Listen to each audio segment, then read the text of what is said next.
Quand l'ingéniosité collective change le monde, c'est le thème du salon Wave qui se déroule jusqu'au vendredi 27 mars à la Friche Belle de Mai à Marseille. Un salon qui est divisé en deux grands temps. Une première, c'est une exposition mettant en lumière les nouveaux modes de travail collaboratif. Et un second qui accorde la part belle aux startups locales. On a pu visiter justement le salon Wave et interviewer l'un des organisateurs.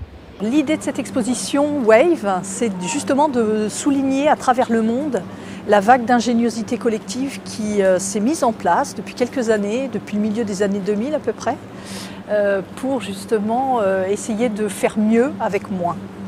Alors, dans un premier temps, vous avez le mouvement des makers, c'est-à-dire que tout le monde a la capacité d'être ingénieux et d'avoir cette ingéniosité à portée de main. Les makers, ce sont les bricolos du dimanche qui travaillent dans leur garage ou dans leur atelier et qui vont être source de création, qui parfois sont bloqués soit pour des raisons financières ou des raisons techniques. Et donc c'est là que va intervenir par exemple la co-création.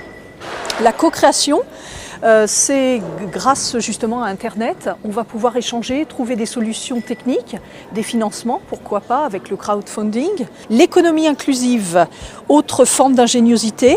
L'idée est de réintroduire les marges et les exclus dans une activité économique qui se tienne, à savoir les personnes âgées, les handicapés, toutes sortes de personnes qui pourraient être mises en marge et qui finalement peuvent être réinsérées dans des tâches plus simples ou différentes qui sont adaptées à leurs problématiques. L'économie circulaire, c'est sans doute celle qu'on connaît le mieux, puisqu'on la pratique déjà tous. Vous allez voir, vous êtes déjà vous-même dans l'ingéniosité collective.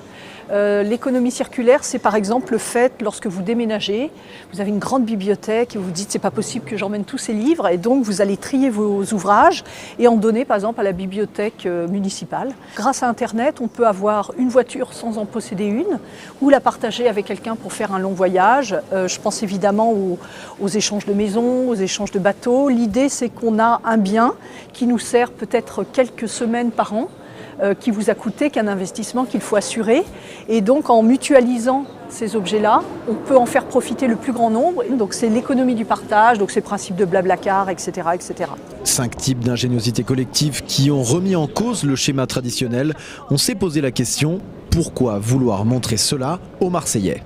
Cette exposition devait être itinérante en France. J'ai trouvé qu'à Marseille et à la Belle de Mai plus précisément, c'était une double opportunité pour nous, dans une ville où sont confrontées des situations extrêmement différentes, une image extérieure qui est assez violente et une réalité économique qui est assez dense. Exposer tous les chefs d'entreprise ou les start-up innovantes dans le même lieu pour que les gens se rencontrent, j'ai trouvé que c'était aussi notre rôle aujourd'hui en région et particulièrement à Marseille.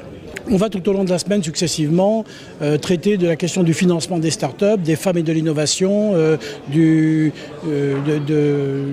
toutes les caractéristiques du financement. Les jeunes, on va mélanger la créativité avec le monde universitaire. Donc on a comme ça toute une série de séquences qui vont se trouver concrétisées par des conférences qui vont avoir lieu là juste à côté de l'endroit où nous sommes aujourd'hui.